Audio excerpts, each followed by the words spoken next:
returned to primary he could user. hear thundering footfalls Niles ominously felt the close armor's behind limbs him. unlock. The crackle He of felt a crushed gush of grasses, cool, filtered as if air a great drawn machine in, were barreling cooling him down on down. him.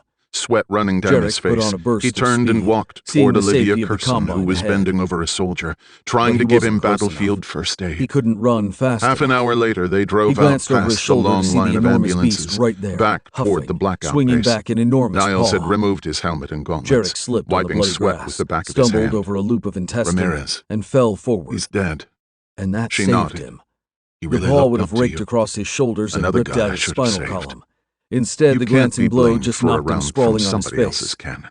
He rolled, They didn't crawled toward speak the again nearest until they carcass. were almost back He at the backed up blackout against the base. dead mass, panting so glanced hard at that him. each lungful screamed What'll you in do and now? out of his mouth. Testify The against grizzly Dawn. lurched forward. You? Jarek Same. slumped, surrendering, After knowing that, he couldn't outrun or fight the request thing. relief from the army. Then he saw a I'm done. ripple in the air, like a She ghostly stopped the car silhouette on of a a shoulder, large man. turned to him,